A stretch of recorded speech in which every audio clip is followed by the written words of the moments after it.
So, I don't know, shall we just do 1, 2, 3 and Happy Halloween? In fact, we're just doing it. We might as well just go straight into it and then gonna face it. Okay, so 3, 2, 1. Happy Halloween! It is Halloween night. We are the crew of Creepypasta.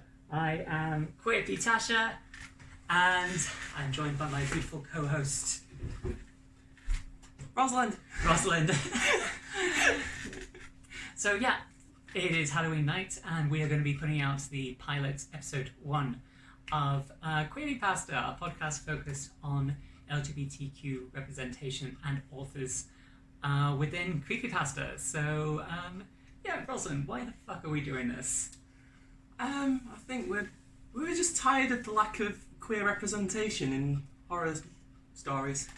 More or less, wasn't it? Yeah, it's like we were talking about it, and there was like some creepypastas which had LGBT representation, and there's like Jane the Killer was a big one, massive lesbian, but even like Jeff the Killer I think was bisexual.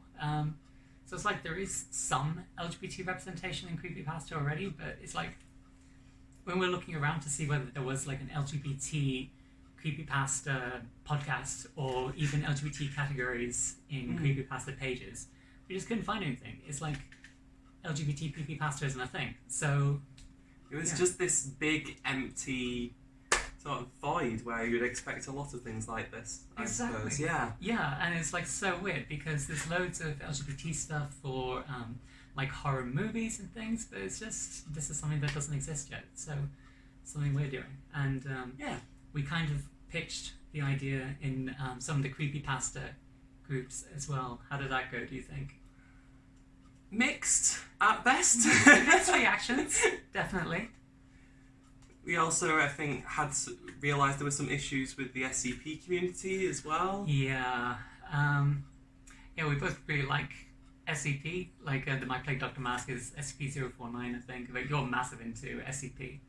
Yeah. I don't remember much of the designations, but I like the Plague Doctor one, for sure.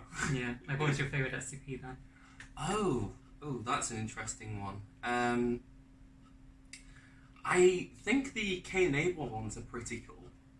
I can't remember which one's that? So they run the same parallels as the biblical story, where Cain's the murderer.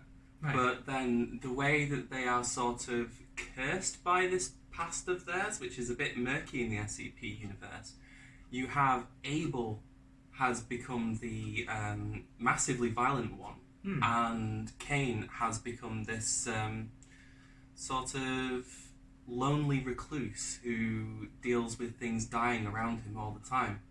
And he's also cursed with immortality. So Cain and Abel are both SCPs? Yeah. Is that right? So were they like descendants of Cain and Abel, or are they just Cain and Abel? They are Cain and Abel, okay. Oh, that's interesting. So yeah, you said there was like some problems with the SCP community, but there's like other niches in Creepypasta which are kind of the same, like in the Holder series. You know, that's a big long series on a website where it's like, it's all in, I think, second person narration. So it says, if you walk into any building on any street in any city and speak to the receptionist and you ask them to speak to the holder of nothing, then they will lead you down into an empty corridor, and then you must stay in this waiting room. Do not turn on the lights. If you turn on the lights, you will be instantly killed. And then it's basically how you acquire the various objects called the holders, which I don't think there's any reason why they exist or what the point of the holders is. But either way, the community within sort of the people who write the whole stories, it seems really sort of toxic masculinity kind of thing, and sort of like QAnon, MRA kind of stuff. So, I mean, the whole series is interesting. It's really long, lots of content, so great for binging, but it's still, it's got those problems. And so we're like trying to find more wholesome stuff, more LGBT stuff, and sort of an LGBT safe community as well, which is another thing we're hoping with Creepypasta is going to be. Yeah. So, yeah, at the moment we're just sort of looking for more authors and stories as well, since they're not catalogued anywhere. It's been a wild ride looking for them, hasn't it? It has. I mean, we've got a few authors now. Like, there's a couple that you're reading now, isn't there? Mm-hmm. So, do you have any favourites you want to tell us about, something that's about to come? Well, there's...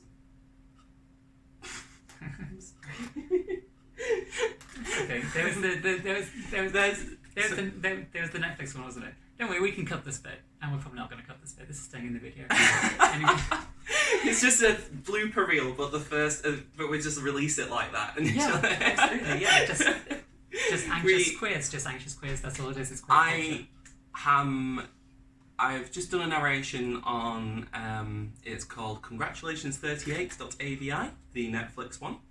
That's an interesting short story.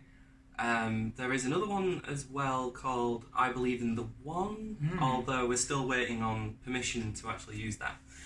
Yeah, that's a really good story. I like that one. So I hope we do get permission from. Do you remember the name of the author for that one? If we can give them a shout out, maybe we can get someone to poke them. I don't remember off the top of my head. Oh well. So, tell you what, we'll post it in group, and if anybody does know who the author is, then yeah, we'd really like permission to narrate that story. And I've been narrating a couple of my own stories. I've got about half a dozen or so creepypastas that I wrote years ago. And so it's like episode 1 that's coming out is The Skeletal Grin, which is a story I wrote back then, and narrating it myself, which was really interesting. It's one of the first ones that we've narrated. But yeah, we're hoping we could probably do better in the future. So like any feedback you want to give on the episodes, like if you want to slate the sound quality or our skills as narrators, absolutely fair criticism. Just pile into it. So there's no all that. Yeah, we're... It's like the stuff we need to do better, because at the moment we're using just gaming headsets and just tidying up the audio as best we can in post. It's like, what kind of stuff do we need? What's on our wish list for Santa? We've got microphones. Microphones we need. We could get microphone shields, but I mean, I might make my own. I'm not sure. That's doable. We have tights, so apparently tights and wire coat hangers work quite well for it. What else do we need? I suppose we definitely need the microphones. That's the main thing. We were wanting to maybe do more videos as well, so maybe stuff for the camera. The camera maybe, and stuff for the background. We want to get like premium accounts for various services where we can get music and sound effects, so that we can really build more immersive soundscapes in the videos. I think the first one we have coming out doesn't actually have any sound effects, but later ones that are going to come out, they do. They're already produced, and so they will be included. But this is just a good story that I thought was good to lead on. And hey, if there's any queer sound producers out there who want to help us out, you are more than welcome to get in touch. Speaking to you. So, yeah. Do you have anything more to add, Rosalind? I don't think so. No? Oh, I think that's all very concisely in a bloopery nutshell. And absolutely 0 cuts. All one take. We don't do cuts. We just do one take all the time. One take. That's it. It's raw. So yeah, thank you everybody for watching. We hope you enjoyed the first episode, and if you do have any feedback for us, please let us know, and keep following, and we'll have an announcement for the actual launch date very soon. We've got a great story already lined up for Transday of Remembrance, so we're probably going to be launched well before then, so maybe like early, middle of November. But yeah, watch this space. So, thank you. Bye, everyone. Thanks, bye. Catch you next time. Well done. That's really good. So yeah, we managed to do that just on the fly. Yeah, you spearheaded.